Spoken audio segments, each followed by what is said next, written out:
Hello friends, welcome to my TET class. Friends, आज हम देखेंगे हमारा पर्यावरण।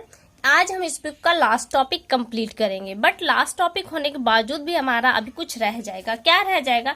ये देखे आपका सिलेबस है। यहाँ पे अगर हम कहें तो आज हम जो पढ़ने वाले हैं वो आपदाएं एवं उनका प्रबंधन है। साथ में यहाँ पर दिया है पर्यावरणीय संदर्भ। तो यहाँ से पर्यावरण संदर्भ में आपको यहाँ पे पर्यावरण विदों के बारे में पढ़ना है और साथ में फिर आपका पर्यावरण कैलेंडर चलेगा। यानी कि एक वीडियो में हम पर्यावरण विद को देखें जिसमें आपसे नाम देकर पूछा जाता है कि इन लोगों को हम किस नाम से यानी किस काम के लिए जानते हैं, जैसे चिपको आंदोलन किसने चलाया था। तो ये सब चीजें आपको यहाँ पर पढ़ने को मिलेंगी। और फिर यहाँ पे पर्यावरण जो कैलेंडर है, यहाँ पे आपको ये पढ़ने को मिला कि कौन सा दिन किस दिन मनाया जाता है और वो क्यों मनाया जाता है वगैरह, इससे टॉपिक यहाँ पे मिलेंगे आपको। तो यानी कि आज हम लास्ट टॉपिक कंप्लीट करने के बाद भी अभी 2 टॉपिक यहाँ पे हम कहें तो ये रह जाएगा आपका। तो आइए स्टार्ट करते हैं। हम देखते हैं अपना 13वां टॉपिक, आपदाएं एवं उनका प्रबंधन। तो यहाँ से देखिए आपका टॉपिक चल रहा है आपदाएं एवं उनका प्रबंधन। आपदाएं क्या है पहले ये जानिए, इसकी डेफिनेशन को देखिए। अचानक होने वाली ऐसी विनाशकारी घटना जिससे व्यापक स्तर पर उस क्षेत्र के जीवधारियों की जान माल की क्षति होती है, आपदा कहलाती है। और आपदाएं 2 तरह की होती हैं, एक मानव जनित और दूसरी प्राकृतिक। आगे दिया है अन्य आपदाएं, आइए जानते हैं। तो यहाँ पे कुछ पॉइंट दिया, इसे भी देख लें, क्योंकि देखिए जो पॉइंट होते हैं ना, यहाँ से भी आपके प्रश्न बनते हैं। यहाँ से आपको डेफिनेशन देके पूछ सकता है कि ये क्या है, या फिर आपसे पूछ सकता है आपदाएं किसे कहते हैं। एक इससे भी छोटी डेफिनेशन दे सकता है आपको ऑप्शंस में। जब यहाँ पे देखिए, जब प्राकृतिक या मानव जनित चरण घटनाएं द्वारा प्रलय एवं विनाश की स्थिति उत्पन्न हो जाती है तथा धन जन की अपार क्षति होती है तो उसे आपदा कहते हैं। इसी तरह की दूसरी डेफिनेशन है, आपदाओं को सदैव मानव के साथ जोड़कर देखा जाता है। इसकी तीव्रता का आकलन उसके द्वारा की गई धनजन की क्षति के पर निर्भर करता है। जिसकी कितनी क्षति हुई है तो ये आपदा कितनी बड़ी है, इस बात का पैमाना उससे लगाया जाता है। उदाहरण के लिए 26 दिसंबर 2004 में घटना को देखकर आपसे पूछा जा सकता है कि ये कहां पर हुई थी। समुद्री भूकंप में हिंद महासागर में उठी सुनामी लहरों से दक्षिणी पूर्वी एशिया के देशों में 2 लाख से अधिक लोग मारे गए, अरबों की संपत्ति नष्ट हुई। तो ये क्या है आपका, एक ये सुनामी आया था जिससे काफी धनजन की हानि हुई थी। इसी तरह की आपके क्या कहलाती है, आपदाएं। फ्रेंड्स, ये टॉपिक काफी लंबा है, हो सकता है 25 मिनट तक की ये वीडियो है, लेकिन वीडियो को पूरा देखिएगा क्योंकि आपके लिए काफी इंपॉर्टेंट है। यहाँ पे देखिए दिया है आपदाएं 2 प्रकार की होती है, एक प्राकृतिक और दूसरी मानव जनित। इनमें से काफी आपदाओं को हम पढ़ भी चुके हैं, जानते भी हैं, लेकिन यहाँ पे थोड़ा सा और अच्छे से दिया है जिसे हम पढ़ेंगे। भूकंप, ज्वालामुखी, भूस्खलन, बाढ़, सूखा, वनों में आग लगना, शीतलहर, समुद्री तूफान, जिसे कई देशों में कई नाम से जाना जाता है। तो यहाँ पे ब्रैकेट में दे भी दिया है चक्रवात, टॉर्नेडो, हरिकेन, टाइफून वगैरह। तापलहर, लू, सुनामी, आकाशीय बिजली का गिरना, बादलों का फटना, ये ऐसी आपदाएं हैं जो प्रकृति द्वारा होती हैं, जिन पे हमारा कोई कंट्रोल नहीं होता। लेकिन इन आपदाओं से बचने के लिए हम बहुत से प्रबंधन कार्य करते हैं। मानव जनित आपदाएं कौन सी हैं?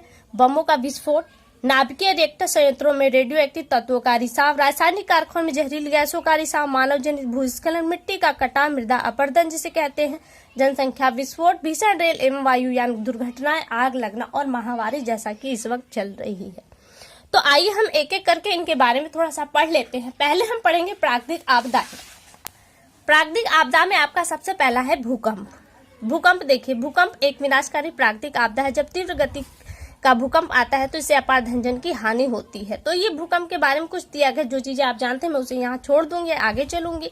उदाहरण के लिए दिया है गुजरात राज्य के भुज में 26 जनवरी 2001 तथा हाल ही में अप्रैल 2015 में नेपाल में आए भूकंप से अपार धनजन की हानि हुई थी।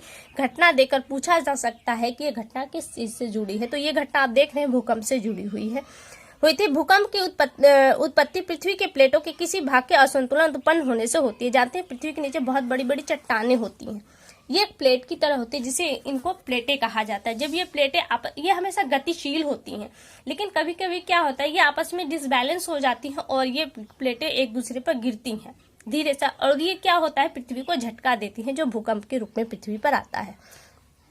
आगे दिया पृथ्वी के असंतुलन अवस्था कई कारणों से उत्पन्न होती है। जो असंतुलन होती है प्लेटों में कई कारणों से होती है। कौन कौन से वो कारण है? ज्वालामुखी विस्फोट के कारण, महाद्वीपीय महासागरीय प्लेटों के संचलन के कारण, भ्रंशन एवं वलय द्वारा, मानव निर्मित जलाशयों के जल दबाव द्वारा, जो अणु बम है उनके विस्फोटों के द्वारा ये भूकंप आते हैं। फिर यहाँ पे कुछ पॉइंट दिए हैं, देखिए इसको, ये जो पॉइंट है ये बहुत ज्यादा इंपॉर्टेंट पॉइंट है, तो इस पे गौर कीजिएगा। भूकंप की तीव्रता मापन सिस्मोग्राफ द्वारा रिक्टर मापन के आधार पर किया जाता है। इस मापन की रचना चार्ल्स एफ रिक्टर ने 1935 में की थी। यानी कि आप भूकंप को किस पर नापते हैं? रिक्टर मापन पे, रिक्टर स्केल पे। किसके माध्यम से? सिस्मोग्राफ के द्वारा। यानी कि जो यंत्र है वो आपका रिक्टर मापन है और उस पर जो पैमाना चलता है वो सिस्मोग्राफ का चलता है। इसे किसने बनाया था? चार्ल्स एफ रिक्टर ने 1935 में बनाया था। दूसरा पॉइंट है, रिक्टर मापन पर अंकित अंक जो भूकंप की तीव्रता एवं परिमाप को इंगित करते हैं कि 0 से 9 के बीच होते हैं। भूकंप से होने वाली वास्तविक क्षति तब प्रारंभ होती है जब उसकी तीव्रता रिक्टर मापन पर 5 या उससे अधिक होती है। जब आने वाले भूकंप की तीव्रता रिक्टर मापन पर 8 या उससे अधिक होती है तो इसे बहुत विनाशकारी भूकंप आता है। और अगला पॉइंट है, अन्य प्राकृतिक आपदाओं की तुलना में भूकंप अधिक खतरनाक तथा विनाशकारी होते हैं। तो यहाँ से ये भूकंप कंप्लीट हुआ। आप देखिए आपकी 5-6 मिनट की वीडियो हो गई है, लेकिन अभी बहुत कुछ बाकी है, तो आप पूरा देखते रहिएगा। ज्वालामुखी, आप जानते हैं कि पृथ्वी पर आंतरिक भाग बहुत गर्म होता है। ताप के कारण पृथ्वी के अंदर के पदार्थ एवं चट्टानें पिघलकर मैग्मा, जिसे हम मैग्मा, जब पिघल जाता है तो उसे मैग्मा कहते हैं। जब ये बाहर आता है तो इसे हम लावा कहते हैं। यह मैग्मा शक्तिशाली गैसों के प्रभाव से ऊपर उठता है। जहां कभी भी धरातलीय सतह कमजोर होती है वहां से ये शक्तिशाली गैसें सतह को तोड़कर बाहर आ जाती है और इससे भी काफी विनाशकारी नजारा आपको देखने को मिलता है। कौन कौन से वो पॉइंट है? देखिए, मानव बस्तियां नष्ट हो जाती है, भवन कारखाने, रेल मार्ग, सड़क, हवाई जहाज, बांध, जलाशय आदि नष्ट हो जाते हैं। कृषि के फार्म तथा चारागाह नष्ट हो जाए, नदियों तथा झीलें लावा से भर जाती है, जिससे नदियों में अचानक बाढ़ आ जाती है। जंगल जलकर नष्ट हो जाते हैं और इनमें रहने वाले जो जीव जंतु वे भी प्रभावित होते हैं। और इन्हें भी जाने, ये पॉइंट भी आपके लिए इम्पोर्टेंट है। आल्प्स तथा हिमालय पर्वत पर ज्वालामुखी नहीं है क्योंकि यहाँ पर कृष्ण ऊपरी परत की मोटाई तथा सघनता अधिक है। ये पॉइंट ध्यान दीजिए कि ज्वालामुखी जब अंदर तप्त मैग्मा होता है तो सबसे कमजोर प्लेट को ढूंढता है, सबसे कमजोर प्लेट को तोड़कर वो बाहर निकलता है। जब आपका ऊपरी जो परत है यानी कि क्रस्ट है वो ही सबसे ज्यादा मोटा है। आपका क्या है? हिमालय सबसे मोटी पेटी वाली एरिया है। तो जब ये मोटा है तो इसे वो तब मैग्मा तोड़ ही नहीं पाएगा, बाहर नहीं आएगा, इसलिए यहाँ पे आपके ज्वालामुखी नहीं आते। ये पॉइंट याद रखिएगा कि आल्प्स तथा हिमालय पर्वत जो है वहां पे आपके ज्वालामुखी नहीं होते। दूसरा पॉइंट है, संयुक्त राज्य अमेरिका में माउंट सेंट हेलेंस ने 1980 में ज्वालामुखी का उद्गार अति विस्फोट तथा प्रचंड था। इससे निकलने वाला लावा, विखंडित पदार्थ, गैस, धूल, राख तथा धुआं इतना अधिक था कि वायुमंडल में 19 किलोमीटर की ऊंचाई तक वृत्ताकार बादल का निर्माण हो गया था। ये इतना बड़ा था। कौन सा था ये संयुक्त राज्य अमेरिका में माउंट सेंट हेलेंस था। आगे देखिए, अगला पॉइंट है, ज्वालामुखी उद्भेद से कई पर्यावरणीय समस्याएं उत्पन्न हो जाती है, जिसमें प्रमुख है सुनामी की उत्पत्ति, मौसम तथा जलवायु परिवर्तन तथा पारिस्थितिकी परिवर्तन भी इससे होते हैं। ये तो हो गया आपका ज्वालामुखी। अब आगे आ जाता है सुनामी। सुनामी क्या है? सुनामी जापानी भाषा का शब्द है। इसका अभिप्राय समुद्र में उठने वाली बहुत ऊंची तीव्र गति वाली एवं विनाशकारी लहरों से होता है। समुद्र जल से गुजरने वाली लहरें उच्च सागरीय लहरों को जन्म देती हैं। इन्हें सुनामी कहते हैं। जब समुद्र में या उससे बहुत आसपास भूकंप या ज्वालामुखी का उद्गार प्रचंड रूप में होता है तब उसके प्रभाव से समुद्र में सुनामी लहरें उत्पन्न होती है, क्योंकि प्लेटों को गति देती है, जिसके कारण से समुद्र का जल बहुत ही गतिशील होता है, उनमें बड़ी बड़ी लहरें उठती हैं। इनकी गति 700 किलोमीटर प्रति घंटा से भी अधिक होती है और इनकी ऊंचाई भी बहुत ऊंची होती है। आगे देखिए, आगे दिया है, जब 700 किमी प्रति घंटा की चाल से चलने वाली बहुत ऊंची समुद्री लहर स्थल भाग तट से टकराएंगी तो क्या होगा? ये बच्चों के लिए है। सुनामी लहरों से द्वीपों एवं समुद्र तटीय भागों में टकराने पर अपार जनधन की हानि होती है। उदाहरण के लिए दिया है कि 26 दिसंबर 2004 को हिंद महासागर में उत्पन्न सुनामी लहरों से दक्षिण पूर्वी एशिया में लाखों मकान नष्ट हो गए। भारत में इन सुनामी लहरों का सबसे अधिक प्रभाव अंडमान निकोबार द्वीप समूह, लक्षद्वीप, केरल, तमिलनाडु राज्यों पर पड़ा। तमिलनाडु राज्य में ही 7000 से अधिक लोग मारे गए थे, बहुत से मकान गिर गए थे। अल्लाह का बांध। अल्लाह का बांध क्या है? 16 जून सन 1819 में गुजरात राज्य के कच्छ में भयंकर भूकंप आया था। इस भूकंप के कारण अरब सागर में जोरदार सुनामी लहरें उठी थी। और क्या होता है, इस कंडीशन में प्लेटें भी आपस में खिंचती, तो कुछ भूभाग था जो काफी ऊपर उठ गया। ऊपर उठने की वजह से वहां पे जो लोग थे जो पानी में फंसे हुए, तो उस उठे हुए भाग पर चले गए, उनकी जान की रक्षा हुई। तो इस कारण से उस एरिया को अल्लाह का बांध नाम दिया गया। आगे देखिए, आगे है येलो बॉक्स है, ये भी आपके लिए इम्पोर्टेंट है। इसे देखिए, 1883 में क्राकाटोआ ज्वालामुखी उद्भेद के कारण उत्पन्न प्रचंड भूकंप के द्वारा 120 फीट 36.5 मीटर ऊंची सागरीय लहरें उत्पन्न हुई थीं।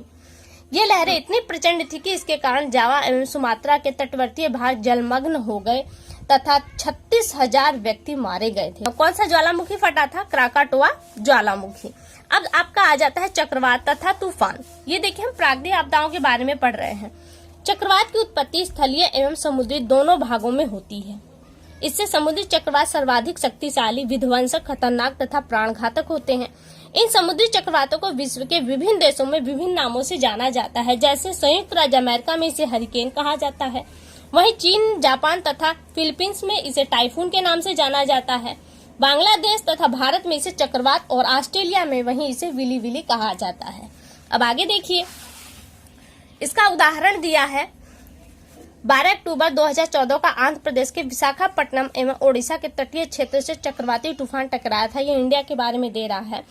इसे ओमान देश में हुदहुद का नाम दिया। ये पॉइंट याद रखिए कि ओमान देश में इस चक्रवात को किस नाम से जाना जाता है? तो हुदहुद। हुदहुद क्या है? हुदहुद इजराइल देश का राष्ट्रीय पक्षी है। भारत में इसे कठफोड़वा के नाम से जाना जाता है, यानी कि आप जिसे कठफोड़वा जानते हैं वही इजराइल देश का राष्ट्रीय पक्षी जिसे हुदहुद कहा जाता है। इस चक्रवाती, देखिए ये पॉइंट एक साधारण तरीके से दिया है, लेकिन आपके एग्जाम में ये प्रश्न बन के आ सकता है कि हुदहुद किस देश का राष्ट्रीय पक्षी है, या फिर हुदहुद को भारत में किस नाम से जानते हैं। इस चक्रवाती तूफान के आने से पूर्व ही लोगों को सूचित कर दिया गया था, बचाव की तैयारी कर ली थी, जिससे 30 लोगों की अपनी जान गंवानी पड़ी थी। अब भूस्खलन क्या होता है? बहुत ज्यादा बाढ़ आए तो, या फिर भूकंप के कारण प्लेटें जब ऊपर नीचे होती है तो कुछ भाग होता है जमीन का जो नीचे धंस जाता है, इसे हम भूस्खलन कहते हैं। बाढ़ एक ऐसी कंडीशन है जिसे आप समझते हैं, इसे ज्यादा बताने की जरूरत नहीं है। बाढ़ आने के कारण कौन से, इन्हें देख लेते हैं। अत्यधिक बारिश होती है तो बाढ़ आती है। नगरीकरण विस्तार के कारण जो नदियों का किनारा होता है वो चौड़ा होता है तो बाढ़ कम आती थी, लेकिन अब सकरा हो गया है तो क्या होता है? पानी उफनकर बाहर आ जाता है, वो बाढ़ कहलाता है। चक्रवाती तूफान के कारण भी तटीय क्षेत्र में बाढ़ आती है। हिमछोटियों का पिघलना भी क्या है? ये बाढ़ की कंडीशन को बनाता है। वहीं अधिक मृदा अपरदन के कारण नदी की गहराई कम हो जाना और जल के प्राकृतिक बहाव से अवरोध उत्पन्न होने से क्या होता है? जल फैलाव होता है और वो बाढ़ बनती है। तो ये आपके ये पॉइंट हो गए। आगे देखिए, अब आ गया आपका मानवीय आपदा। अभी तक आपने जो पढ़ा था वो प्राकृतिक आपदाएं थी। अब मानव आपदाएं, कुछ आपदाएं ऐसी होती हैं जो मानव के द्वारा उत्पन्न होती है। वर्तमान में जो कोरोना की कंडीशन बन रही है इसे लोग मानव ही जनित मान रहे हैं। किस देश का हाथ है, किसने क्या है, ये सब लोग आप जानते हैं, इसे बताने की जरूरत नहीं है। तो यहाँ पे देख लेते हैं हम।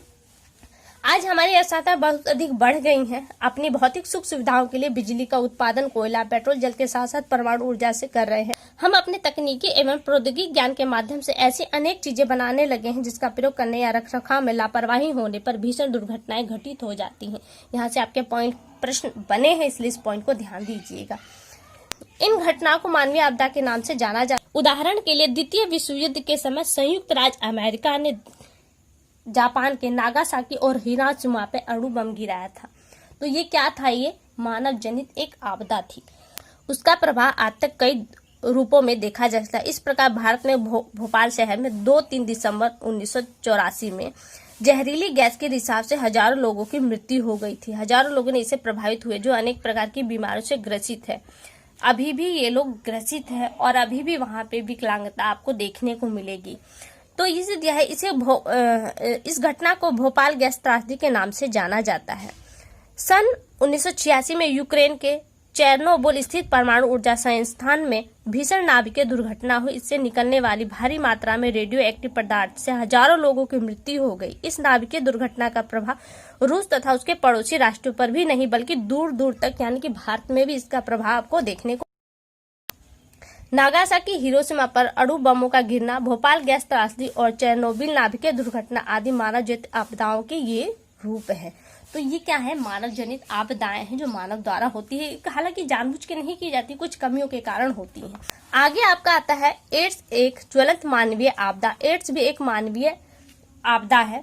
एड्स एक लाइलाज बीमारी, इसके विषय में जानकारी ही इसका बचाव है। आप दूरदर्शन, रेडियो, समाचार पत्रिकाओं एड्स के विज्ञापनों में देखते होंगे, सुनते पढ़ते होंगे। एड्स क्या है? एक बीमारी है।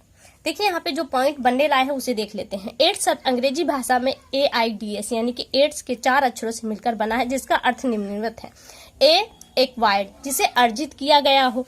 आई इम्यूनो रोगों से लड़ने की क्षमता, डी से डिफिशियंसी यानी कि कमी, एस से सिंड्रोम लक्षणों का समूह। तो टोटल हम इसे कहें तो एक्वायर्ड इम्यूनो डिफिशियंसी सिंड्रोम किसका फुल फॉर्म है? ये एड्स का फुल फॉर्म है। ये पॉइंट याद रखिए, हो सकता है आपसे यही प्रश्न कर दे कि एड्स का फुल फॉर्म कौन सा है। येलो बॉक्स में दिया है लोगों को एड्स से बचाव के प्रति जागरूक करने के लिए 1 दिसंबर को विश्व एड्स दिवस के रूप में मनाया जाता है। फिर आगे दिया है HIV। HIV क्या है? HIV एक विषाणु का नाम है और ये विषाणु जब अधिक हो जाता है तो वो एड्स की कंडीशन को बनाता है और ये हमारे अंदर जाकर जो बीमारियों से लड़ने की हमारी क्षमता है, प्रतिरोधक क्षमता, इसे कम कर देता है और हम कई तरह की बीमारियों का शिकार हो जाते हैं और परिणाम स्वरूप ये जो छोटी छोटी हमें बीमारियां लगती हैं इनके कारण ही मौत होती है। एड्स का संक्रमण कैसे होता है? एड्स का संक्रमण खून एवं अंतःस्रावित पदार्थों का रोगी व्यक्ति से स्वस्थ व्यक्ति के शरीर में पहुंचने से होता है। HIV विषाणु सुइयों को स्वस्थ शरीर में लगाए जाने से एड्स हो जाता है। HIV संक्रमित माता से उसके गर्भ में पलने वाले बच्चे को हो सकता है। HIV संक्रमित अगर रक्त किसी स्वस्थ व्यक्ति को चढ़ा दिया जाए तो संक्रमण हो सकता है। जब समूह बनाकर नशीली दवाइयों का सेवन किया जाता है, इंजेक्शन लिया जाता है, इससे भी एड्स होने के चांस होते हैं। एड्स नहीं फैलता, कैसे नहीं फैलता तो ये आप जानते हैं, ये सब बताने की बातें नहीं है। फिर मैं पढ़ देती हूँ। लार एवं आंसू जैसे द्रव से इनका संक्रमण नहीं होता। एड्स ग्रसित व्यक्ति के दैनिक प्रयोग में वस्तुओं का उपयोग करने से, जैसे किताबें, पेन, मशीन, औजार, टेलीफोन, टाइपराइटर आदि से नहीं होता। हाथ मिलाना, छूना, साथ बैठना, साथ साथ खाना खाने, आसपास खड़े होने से ऐसी बीमारी नहीं होती। एक ही ऑफिस में काम करने से भी ऐसा नहीं होता। खांसने, छींकने, हंस से भी ऐसा नहीं होता। वर्ण साथ में दिया है कीट पतंगे काटने, मक्खी मच्छर के, जू खटमल के काटने से भी ऐसी बीमारियां नहीं होती। आगे दिया है एड्स के बचाव कैसे हो गए, तो ये कोई खास पॉइंट नहीं है। आगे हम चल पड़ते हैं। एड्स के विषय में जानकारी ही इससे बचाव का सबसे अच्छा उपाय है। अब आगे एक दूसरी बीमारी आ जाती है आपकी इबोला। इबोला क्या है? यह एक संक्रमण रोग है जो इबोला नामक विषाणु होती है, यानी कि ये जो बीमारी होती है ये इबोला नामक एक विषाणु है उसके कारण से होता है। इस रोग की पहचान डेमोक्रेटिक रिपब्लिक ऑफ कांगो के इबोना नदी के पास स्थित एक गांव में हुई थी। इसी कारण इसका नाम भी इबोला रखा गया है। इस बीमारी में शरीर के नसों से खून बाहर आना शुरू हो जाता है और अंदरूनी रक्तस्राव होता है। अंदर ही अंदर वो खून बहता है और क्या होता है, इससे व्यक्ति की मौत हो जाती है। इसलिए रक्तस्रावी ज्वर के नाम से और इस बीमारी को रक्तस्रावी ज्वर के नाम से भी जाना जाता है। यह एक अत्यंत घातक रोग है। इसमें रोगी की मृत्यु हो जाती है। लक्षण क्या है? उल्टी, दस्त होना, बुखार, सिरदर्द, रक्तस्राव, आंखें लाल होना और गले में कफ होना। इसके लक्षण प्रकट होने के 3 सप्ताह तक का समय लग जाता है। इस बीमारी के लक्षण को, इस रोग से रोगी की त्वचा गलने लगती है। इबोला कैसे फैलता है ये पॉइंट देखिए। इबोला विषाणु से संक्रमित जानवर जैसे बंदर, चमगादड़ या जैसे आप चित्र में देख रहे हैं इनसे हो सकता है। रोगी के पसीने, लाल, संक्रमित खून या मल से सीधे संपर्क में आने से हो सकता है। यानी कि अभी जो आपने पढ़ा एड्स की, इससे भी खतरनाक बीमारी है क्योंकि इसका संक्रमण बहुत ज्यादा है। संक्रमित सुई से संक्रमित व्यक्ति के शव से संपर्क में यह फैलता है, यानी कि शव के संपर्क में भी आप आते हैं तो ये बीमारी आपको हो सकती है। इसके विषाणु का संक्रमण सांस के जरिए एयरबोर्न नहीं फैलता, बल्कि इसका संक्रमण रोगी से सीधे संपर्क में आने पर ही होता है। इबोला से बचाव क्या है? इबोला के लक्षण दिखाई देने पर तुरंत डॉक्टर से मिले, आसपास साफ सफाई रखें और साबुन से हाथ धोएं, आसपास मच्छरों को न पनपने दें, संक्रमित व्यक्ति से संपर्क में आने से बचें। इबोला बीमारी से मरने वाले व्यक्ति के कपड़े, चादर या उपयोग में लाई गई चीजों को न छुएं। अपने आसपास लोगों को इबोला संबंधी जानकारी दें और साफ सफाई रखें। तो ये क्या आपकी इबोला से बचने के उपाय। थोड़ी से सावधानी और एहतियात रखकर इबोला से बचा जा सकता है। अब तो देखिए, आपने देख लिया जो प्राकृतिक आपदाएं हैं और मानव जनित आपदाएं। अब इनका प्रबंधन कार्य क्या है? अब यहाँ से देखिए आपका शुरू होता है आपदा प्रबंधन। क्या है? आपदा से जान माल का कम से कम नुकसान हो, इसके लिए किए जाने वाले उपायों को आपदा प्रबंधन कहते हैं। भारत की संसद 2005 ने आपदा प्रबंधन विधेयक पारित किया। इस अधिनियम द्वारा राष्ट्रीय आपदा प्रबंधन यानी कि national disaster management authority NDMA का गठन किया गया। इसके अंतर्गत निम्नलिखित कार्यों के लिए नियोजन, संगठन, संयोजन तथा क्रियान्वयन के उपायों को सम्मिलित किया गया। क्या क्या होना चाहिए आपदा प्रबंधन के अंदर? पहला है किसी आपदा की संभावना या खतरे के प्रति लोगों को जागरूक करना, इसका कार्य है। दूसरा है आपदा के निपटने के लिए तैयारी करें, क्योंकि जो प्राकृतिक आपदा है वो तो आएंगी ही, तो उनसे निपटने की तैयारी की जाए। आपदा की संभावना होने या आने पर शीघ्र प्रतिक्रिया करना, बचाव या राहत कार्य को संचालित करना, पुनर्वास तथा पुनर्निर्माण के कार्य को करना। ये किसका काम है? ये आपदा प्रबंधन का काम है। आपदा प्रबंधन की संस्था कौन कौन सी है, संरचना कौन कौन सी है, तो उसके 3 पॉइंट दिए गए हैं। एक तो केंद्र सरकार का है, राज्य सरकार और जिला प्रशासन का है। क्या राष्ट्रीय आपदा प्रबंधन प्राधिकरण कहते हैं, जिसे हम NDMA यानी कि नेशनल डिजास्टर मैनेजमेंट अथॉरिटी, इसका जो अध्यक्ष होता है वो प्रधानमंत्री होता है। वहीं राज्य स्तर पर जो होता है वो राज्य आपदा प्रबंधन प्राधिकरण यानी कि जिसका मुख्य अध्यक्ष मुख्यमंत्री होता है। जिला प्रशासन जिला आपदा प्रबंधन प्राधिकरण यानी कि district disaster management authority DDMA, जिसका अध्यक्ष जिलाधिकारी होता है। ये 3 आपके संस्थाएं हैं।